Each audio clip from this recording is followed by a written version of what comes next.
Can you talk a little bit more about where the concept of whiteness comes from, and specifically why a concept that has no fixed meaning, that changes over time, and that also doesn't have any scientific grounding becomes so politically useful? Well, it hasn't been politically useful. Part of the ideology of race, and I need to come back to the ideology of race. Part of the ideology of race is that there are races. Races exist, and they're grounded in biology, and they're perpetual, and you can pass them on, and it's something in you, it's something intrinsic.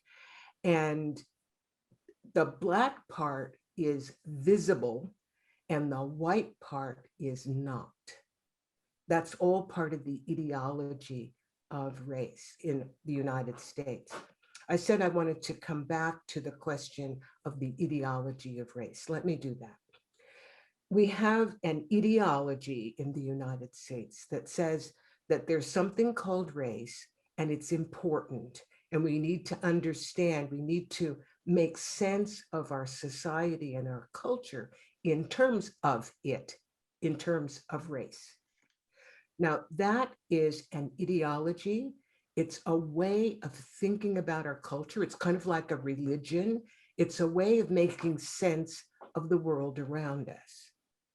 It is not biological, it's ideological. However, just because the idea of race is ideological doesn't mean that there's no such thing as racism. There is such a thing as racism, and it has material consequences. So racism cost people who are racialized. It costs them mortgages. It costs them access to housing. It costs them wages. It costs them promotions. We can look at what racism does, and sociologists have been doing this since the early 20th century. We can look and see the difference, the differences that play out through racism based on the ideology of race. So two separate things. So, I mean, I think that thinking about race in those terms helps explain why ideas about race change so dramatically from one period to another, and how they're so malleable to fit different circumstances. Can you trace a little bit how the concept or understandings about whiteness have changed over time, maybe specifically in the United States? Sure. And that's what The History of White People, the book, does. Before I do that, let me just say that ideas about Blackness, or that we have an idea of brownness, or that we have an idea of Asian Americanness, all of those change over time. This is what it means to have an ideology. An ideology adjusts to the circumstances. So when people ask me, well, tell us about whiteness, I say, well, it depends on who's talking, to whom, when and where, and for what purpose. So for instance, to be Irish American in the 19th century in New England has very different meanings than to be an Irish American in New Orleans at the same time. And that's not even taking differences of time into account. So ideas about the meaning of race, or the meanings, plural, of races, plural, those meanings change over time. And even at a specific time, as I just said, the mid-19th century, the meanings are adjusted to the needs, adjusted to the needs of the place and the time. So even in the Enlightenment, when scientists were just starting to make their taxonomies of human races as part of the taxonomies of the whole world, for that matter, there was never agreement on how many races exist. There was never agreement on how many white races exist, or if there were such things, and how you would figure them out. What would you measure heads? Would you measure noses? Would you measure skin color? All of that was always up in the air, and there was never agreement on what counts. do you find that when you speak to people about race through the lens of whiteness, that they have a harder time sort of working with that idea? How do you think that talking about this from the perspective of whiteness, where we're more, as you say, we're more practiced at thinking about race through the lens of blackness? Yes. What types of what are the reactions, and what does that sort of open up for the discussion? The reactions have changed over time. I worked on that book for a very long time. It's a dense book. It's got a lot of footnotes because I wanted it to be right. I wanted it to be scientifically reliable, and it is. In the early 21st century, when I started working, people would say, "Oh, Dr. Painter, oh, no, what are you working on?" And I would say, "The history of white people." And some white people would sort of step back and say, "Ooh, are you writing it as a Black person?" Meaning, are you writing it to get back at white people for all the terrible things white people have done to other people?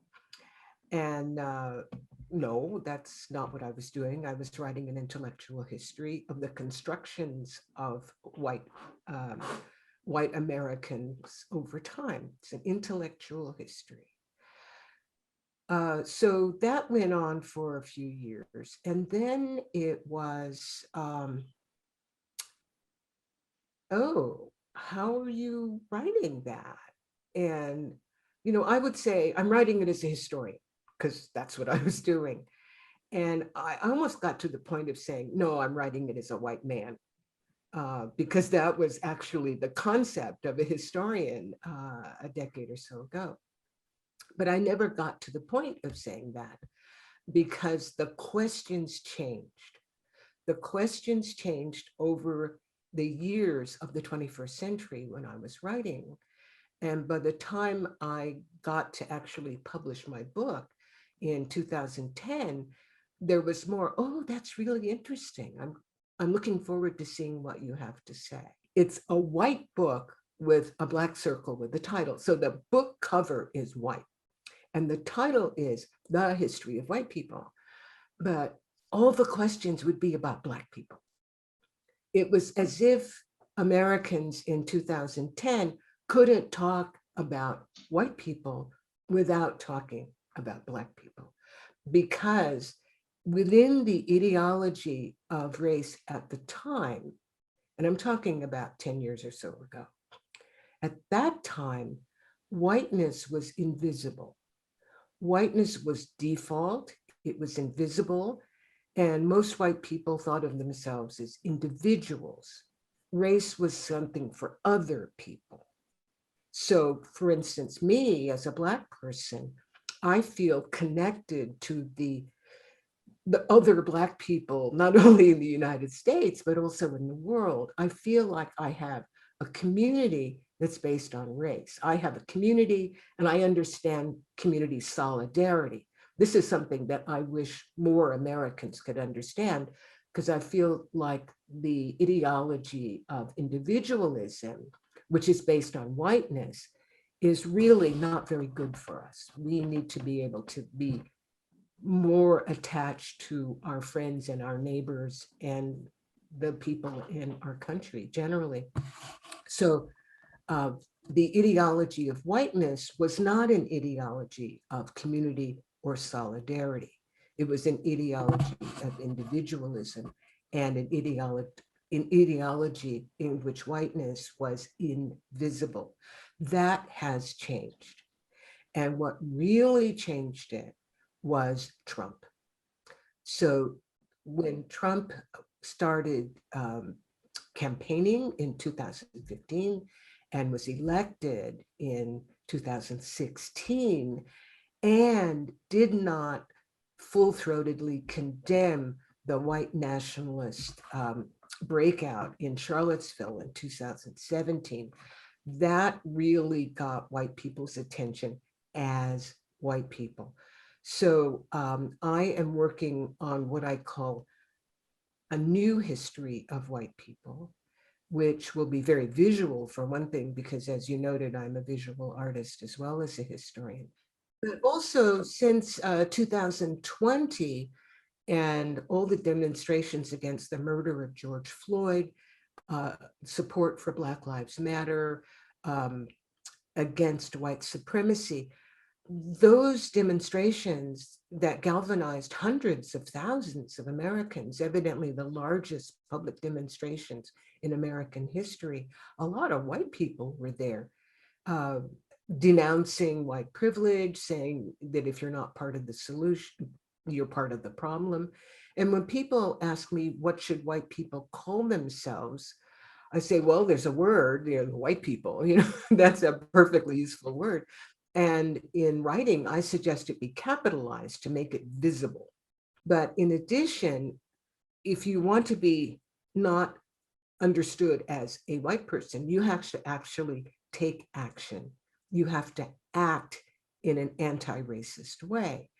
And if you act in an anti-racist way, then you can call yourself an abolitionist. There's a perfectly good word for it, going back to the 19th century.